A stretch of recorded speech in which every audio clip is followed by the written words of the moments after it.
Let's talk legal. There's been a lot of legal back and forth between the president and between the state of Oregon, so I'm here to break it all down for you. Let's start with the first event in the timeline. In the last week, a federal judge sided with the state of Oregon and the city of Portland, ruling that there must be a temporary pause on the deployment of the Oregon National Guard in the city of Portland.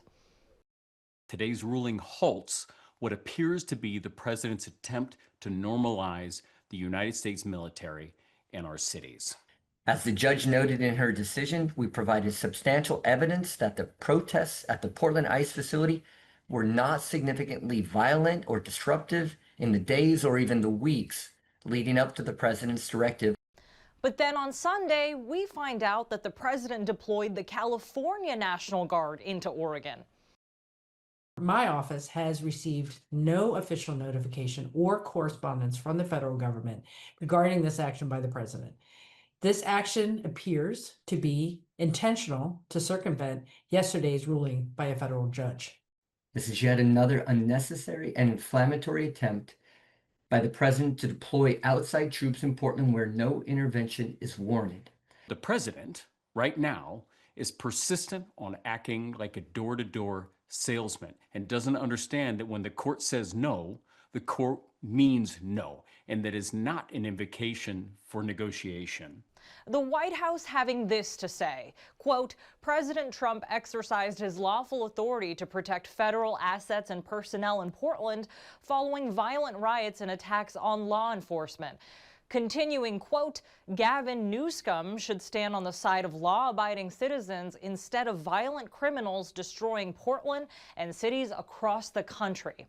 We will update you when we hear back from the White House on the latest developments, but since my specialty isn't constitutional law, I spoke to a professor of constitutional law at Lewis and Clark.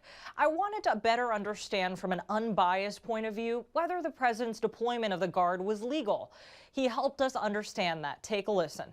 Basically, you could say that he arguably would be complying with the letter of yesterday's ruling, but not the spirit of it. So the TRO, of course, concerned the litigation, which involved whether the specific question is whether the president could nationalize the Oregon National Guard for the purposes of protecting federal buildings in Oregon, particularly the ICE building.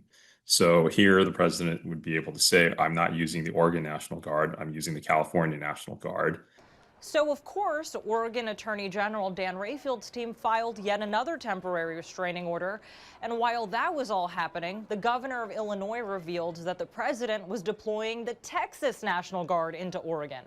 Finally, Sunday night, Oregon Attorney General Dan Rayfield was granted the temporary restraining order on any and all National Guard deployments. But the legal battle is not over yet. The Trump administration has filed at least one appeal, and potentially more is to come. As always, we'll get you the latest information on all of that. For now, I'm Tanvi Varma, and I went to law school so that you don't have to.